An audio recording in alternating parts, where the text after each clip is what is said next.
It's Wednesday here on the North Shore Drive podcast from the Pittsburgh Post-Gazette. I'm your host, Chris Carter, joined today by Ray Fittipaldo. We're going to talk about a few things. One, about the Steelers running back situation. Najee Harris is set to be a free agent. Jaylen Warren set to stick around. But do the Steelers need to reinvest in that position, bring Najee Harris back, do something completely different?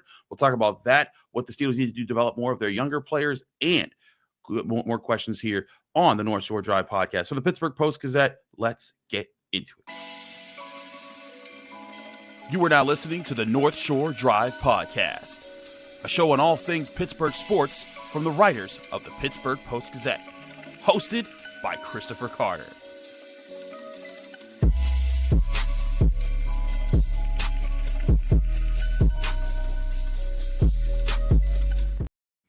Hello, welcome to the North Shore Drive podcast of the Pittsburgh Post-Gazette. I'm your host, Chris Carter, joined today by one of our great Steelers beat writers, Ray Fittipaldo. As always, you can find the show on your favorite podcasting apps and on YouTube. Like this video if you enjoy it. Subscribe to this channel to get all of your Monday, Wednesday, Friday episodes of the North Shore Drive podcast, as well as the daily content that comes out from all of our sports writers here at the Pittsburgh Post-Gazette. And as always, the show is brought to you by Edgar Snyder Associates. Whether you're injured in a car accident or hurt on the job, Edgar Snyder Associates has helped injury victims for over 40 years, recover more than $2 billion on their behalf. If you or a loved one have been seriously injured in an accident, call 1-800-94-EDGAR or visit www.edgarsnyder.com for a free consultation. And remember, there's never a fee unless they get money for you. Ray, the Najee Harris wanted to get a fee from the Steelers moving forward, but they did not offer him a fifth-year extension, which means he is now set to be a free agent unless they choose to re-sign him. Now, you and I have talked about this all year. It was unlikely once they didn't give him that fifth-year extension that they were going to bring him back. But I think the Steelers do still have major questions at running back right now if you don't bring him back. And I thought it was I thought from all along that was a mistake, because now if you don't bring him back, you have to reinvest at running back where you have so many other needs.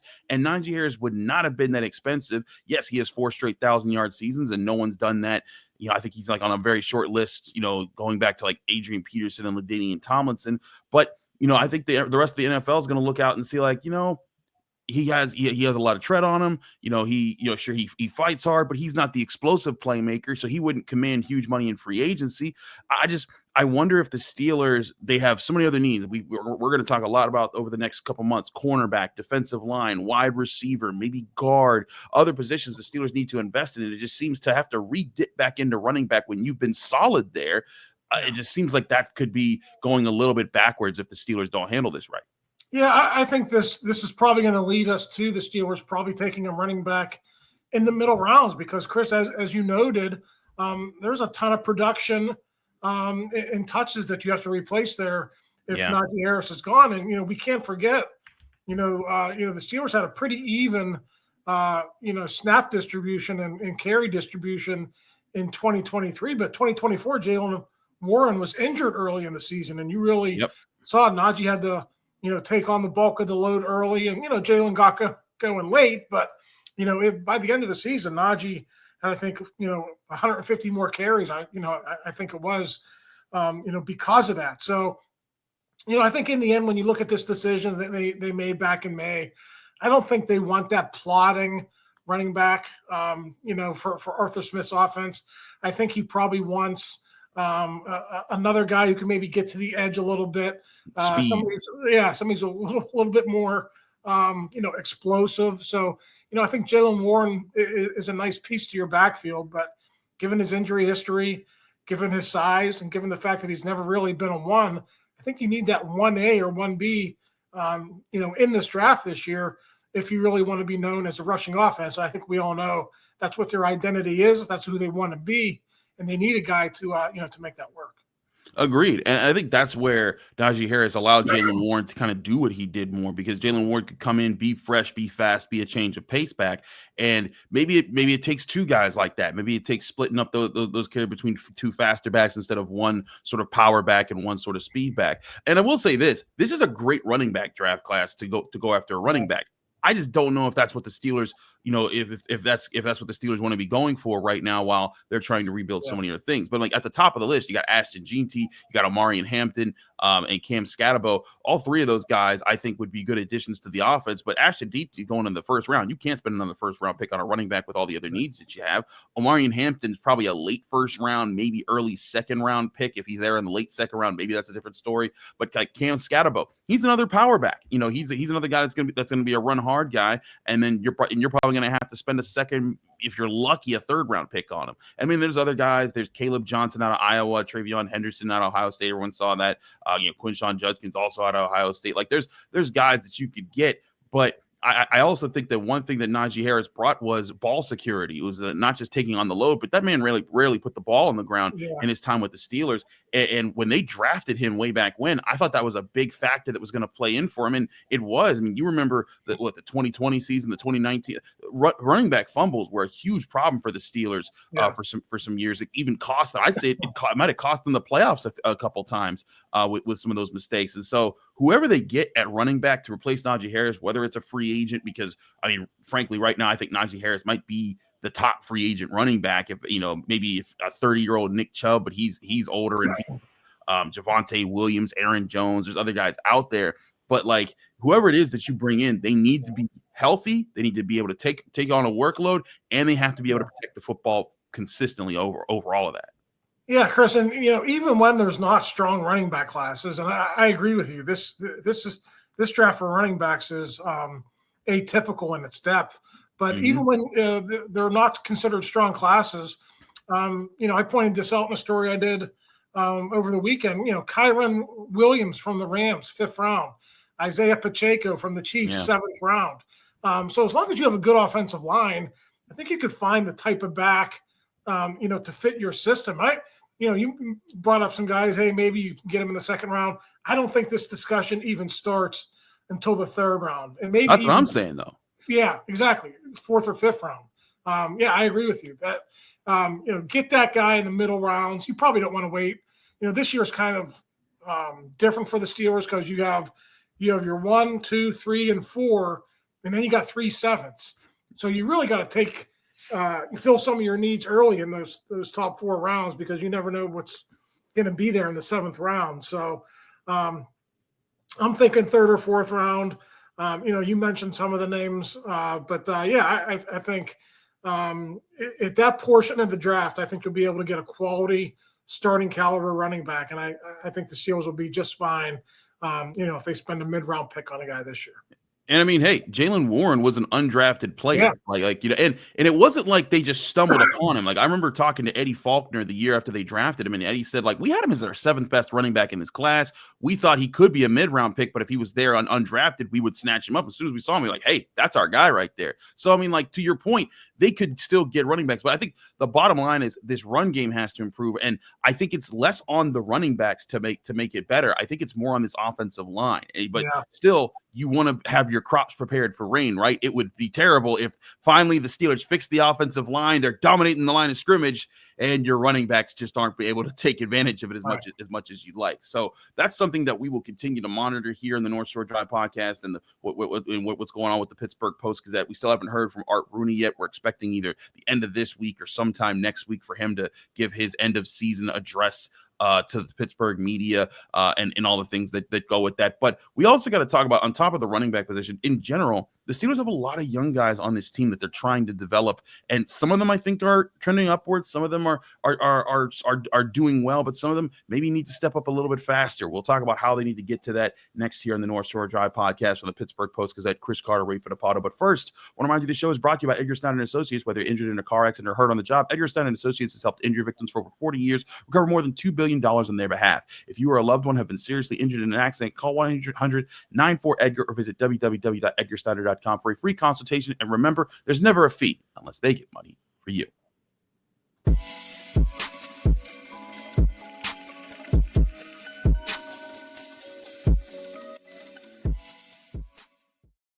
We're back here in the North Shore Drive podcast on the Pittsburgh Post-Gazette. Chris Carter, Ray Fittipaldo. Ray, let's talk about the Steelers' young players. Now, the Steelers under Omar Khan, they've been trying to bring in the youth movement. They've been trying to find answers, in the NFL draft. And like, there's been exciting drafts. Like, we could talk about, we could talk about how the Steelers have brought in their first 2 classes under Omar Khan. There's been excitement with like Zach Frazier's play. There was excitement in drafting Fautano and Broderick Jones, but we also haven't exactly seen this completely work out just yet because because Broderick Jones has been very up and down. Trey Fautanu missed all of this year. Roman Wilson missed all of this year. But there's other guys who have played a ton, and you see guys like Joey Porter Jr., Keeanu Benton. You see guys like Peyton Wilson, Mason McCormick. They fit out.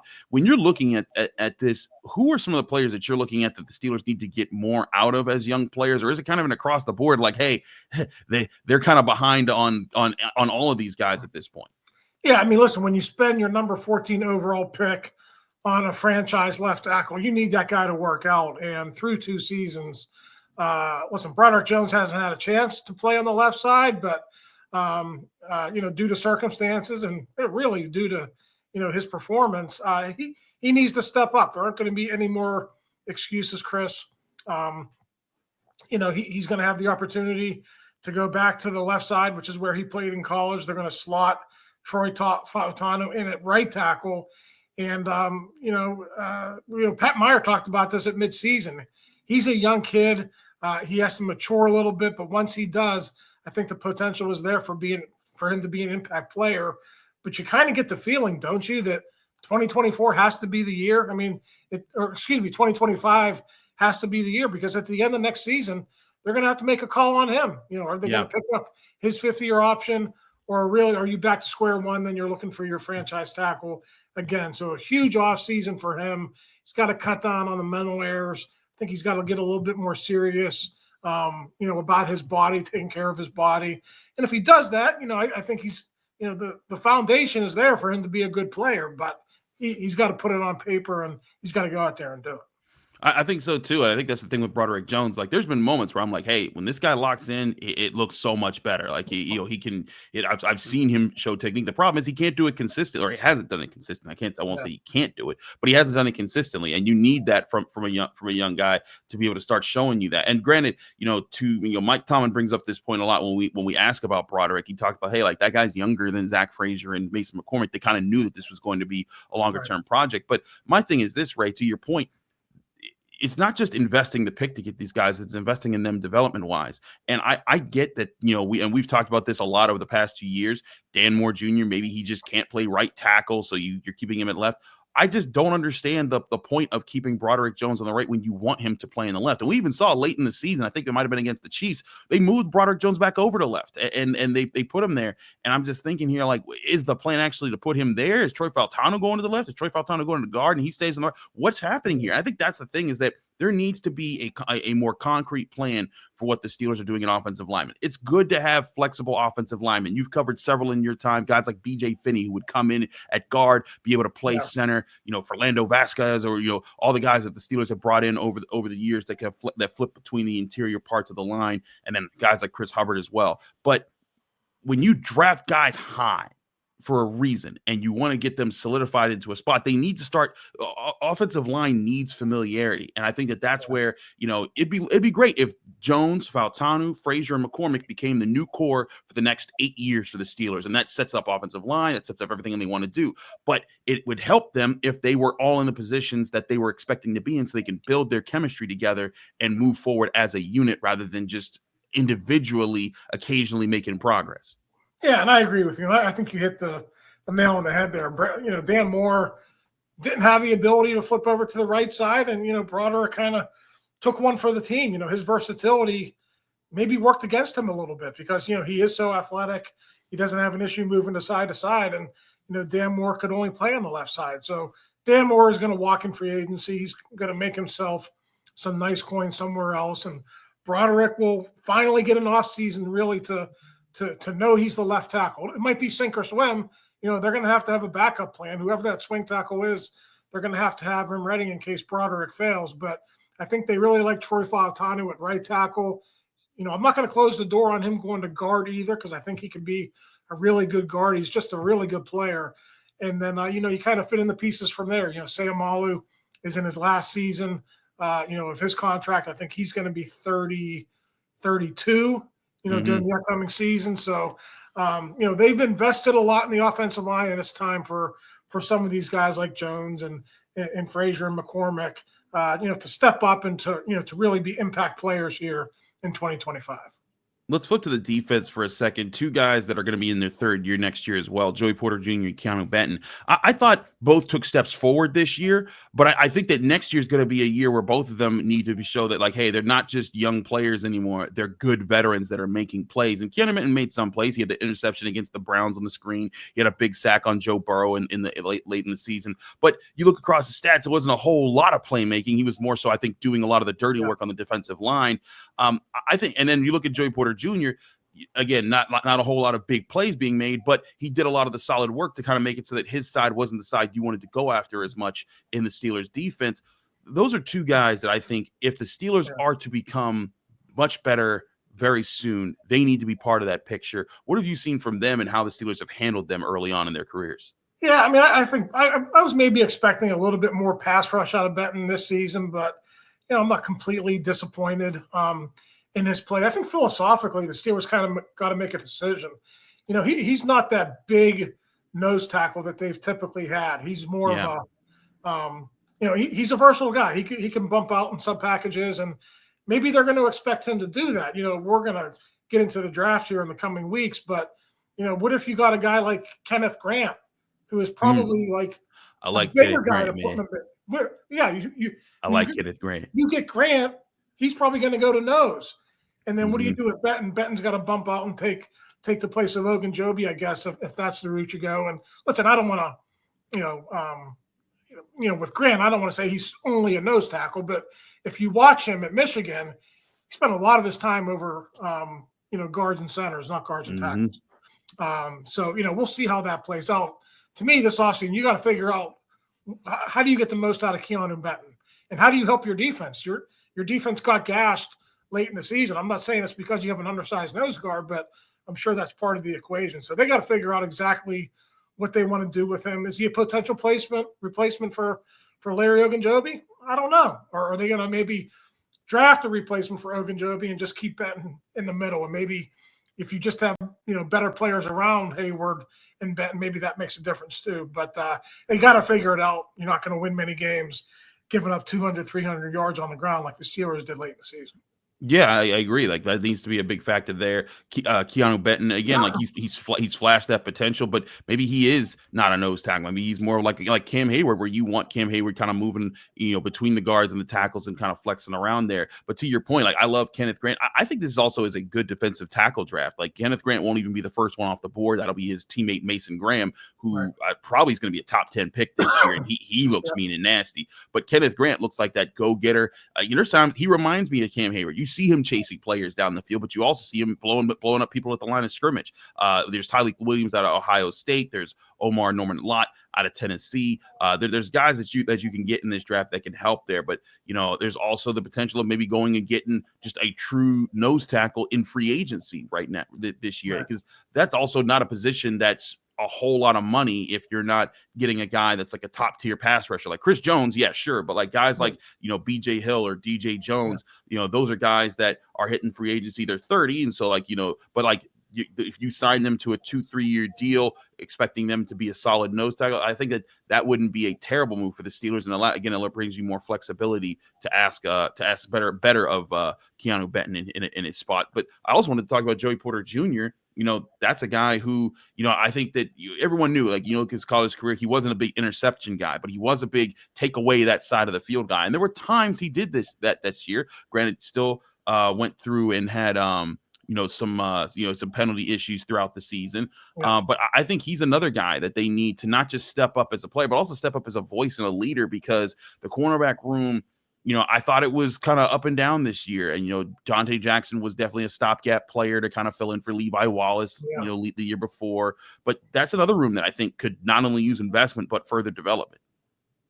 Yeah, I mean, Joey Porter has to be your number one corner. I think we probably both agree that if Donte Jackson comes back, I think it might be just more of he'll come back at a lower price, and maybe he'll be a placeholder for a guy that they draft. Or maybe they just pull the Band-Aid off, Chris, and you put Corey Trice in there. Maybe. The issue with Corey Trice is, I pointed this out in a story recently. He's completed his second year, so 34 possible games. He's played in 6. I mean, how do you count on that guy going forward. You can't really go into Exactly. the season saying, okay, we're going to put Corey Trice in there. I mean, that can be an idea, but you better have a backup plan, which is probably a top 2 or top 3 round corner that you draft, or you bring in another free agent who's capable of stepping in there and being a starter. So they got all kinds of questions over that secondary. I mean, do you bring Cam Sutton back after what he did this year? Oh, gosh, no. Like, yeah. I don't. You can't do that with what he did this year. Yeah, I mean, that's probably one of the biggest disappointments. I thought, there was a lot of bad PR with that move. I thought, football-wise, that was a solid move, and it didn't work out that way. And, how much of that is, scheme and lack of chemistry, and we all know the issues that were happening late in the season. But, I mean, he was playing more snaps than Meany Bishop late in the season. So yeah, 2 out of your top 3 corners are not under contract in 2025. And, there's questions if you even want to bring either of those guys back. So, they're probably going to have to draft one. But, in the big picture, Joey's got to take that big step forward next year. I agree with you. I thought he was solid here this year. Some bad games, obviously, but he does have the right mentality. I think if you're a corner, you got to forget about your mistakes and just keep pushing forward. And I think he compartmentalizes that pretty well. So hopefully he can, take that big step in year 3, like the Steelers are expecting out of Keeanu Benton as well. Absolutely. I want to talk to you, Ray, about an analytical piece that you wrote for the Post-Gazette about 4th down and where the Steelers need to be better there and where they are compared to the rest of the league. We'll do that next here on the North Shore Drive podcast from the Pittsburgh Post-Gazette. But first, remind you this show is also brought to you by Savinas, Kane, and Gallucci. They are your mesothelioma and asbestos lawyers with over 85 years of experience in the business. Call them now for a free consultation. That's Savinas, Kane, and Gallucci. We're also brought to you by Moon Township Honda, where you can get your new Honda vehicle at 5802 University Boulevard in Moon Township, PA, or visit their website, moonhonda.com. Here's a message from our friends at Moon Township Honda. It's that time of year again to get the Honda of your dreams during Happy Honda Days, where you'll find great offers on a sporty new Civic, spirited Accord, fun-to-drive HRV, and versatile CRV. So don't wait. Turn your holiday dreams into reality with a new Honda named KBB.com's best value brand. Buy online, reserve from select dealers, or visit your local Honda dealer today.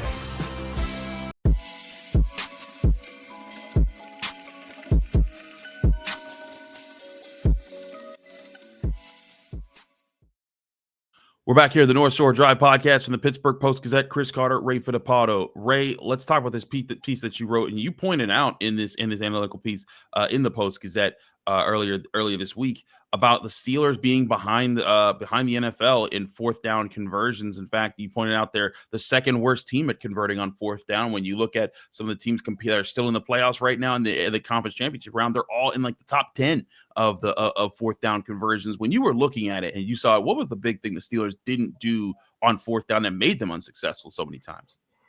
Yeah, I mean, listen, Chris, I think definitely the caliber of your quarterback does play a part in this. It's not the whole equation, but if you look at the 4 teams still standing, Jaden Daniels, Jalen Hurts, Patrick Mahomes, and Josh Allen, all guys who are dual threat quarterbacks and can make elite plays in short yardage situations. So that's part of it. But do you know who's gone for it more than any other coach the last couple of years? Who? It's Kevin Stefanski. Kevin Stefanski doesn't really, especially this year, Chris. I mean, he didn't. He had Jameis Winston for most of the season.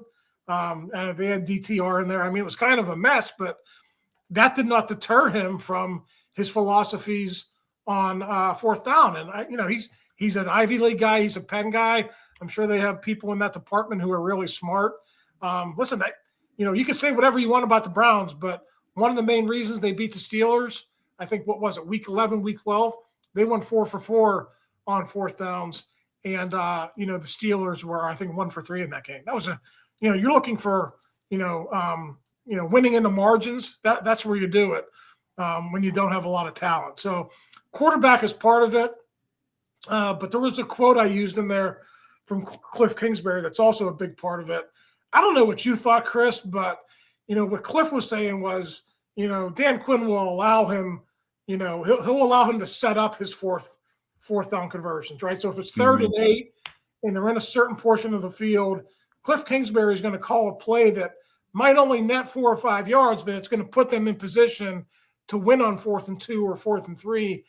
And to me, when I watched the Steelers on 4th downs this year, it kind of just came like scattershot. Like it wasn't really planned out. They didn't have this, this plan. They didn't go for it a lot to begin with. So they weren't really in that mindset. So for me, they do have smart people in their front office. You got Dartmouth grad, Cole Marcoux, who's in the front office. They have people to develop these types of systems and mindsets, but your coach has to implement it. And I think that's on Mike Tomlin and Arthur Smith to embrace that. I think it, if you do it right, it can be wildly successful. Obviously, if you do it wrong, like Dan Campbell did in the title game last year against the 49ers, it can come back to bite you. But I like what Dan Quinn said. We want to be bold, not reckless. And I think that's the right mindset to have when it comes to 4th downs. I think that part of that is they need the guys to be able to win in those spots, because also, like, when you're talking about it again, the 4 teams that are left, they're all the top 4 teams that are in 4th down conversions on the year. But there were times I felt the Steelers did set themselves up, and they still failed on 4th down. Like the 4th and 1, in the late in the first half of the Bengals game. That's the down and distance that you want. You want 4th and 1. You gave it to your running back. He got stuffed. You want your offensive line to actually win there. But maybe it comes down to doing things like the Eagles are doing. What's a big reason the Eagles win 4th and 1? They got that brotherly shove or the tush push, whatever you want to call it. They have something they can go to there. You look at the Bills and the Chiefs, their offensive lines can just move you off the ball. And how many times did we see this year where the Steelers weren't able to get that push, or they did get that push and someone messed up? Like there was I forget, was it the Cowboys game or the I forget which game. No, it was the first Browns game when they called Justin Fields, said, "Hey, you're going to have the option. You're going to get 2 ways." And he just chose the wrong way to go. And there was a wide open hole that if he probably hits it, he scores a touchdown in that game, and they probably win that game. That changes the whole season for them. But you look at that. The Steelers need to find confidence to win in those spots. And sometimes it involves making sure that's a priority during the offseason, both in personnel, but also in training camp. How often do they do those the 7 shots where your goal is to win there? Yeah. They need to make that a priority this year, where that is 4th down, and especially 4th and short is a weapon for them and not a liability. Listen, if they bring back Justin Fields as their quarterback next season, every snap in the spring should be under center for him, because to me, you can't be a complete quarterback in the NFL today if you can't do what the Eagles do. Yeah. And even if, let's say, Justin Fields just can't do it, the Ravens use Mark Andrews in that situation because they don't want to get Lamar Jackson beat up. Right. They still use Lamar Jackson on runs, but it's more out of the shotgun, read option type of thing. But when it's 4th and 1, less than 1, they're putting a 250-pound tight end back there, and they're pushing them forward. Jalen Hurts, a bigger quarterback, push them forward. Bring your H-backs in and just push them forward. I don't understand why the Steelers don't do that. Listen, if you have to go out and draft somebody who could take a snap from under center and play H-back for you, do it. There's plenty of guys in college who have that skill set now. It's amazing to me that the Steelers don't. You're talking about a big guy to put in there. How about Darnell Washington? The guy's like 300 pounds. I don't know if he's ever taken a snap. But yeah, he's got big enough hands, though, right? He's got big enough hands. That's the thing. I would say, hey, buddy, go learn how to take a snap.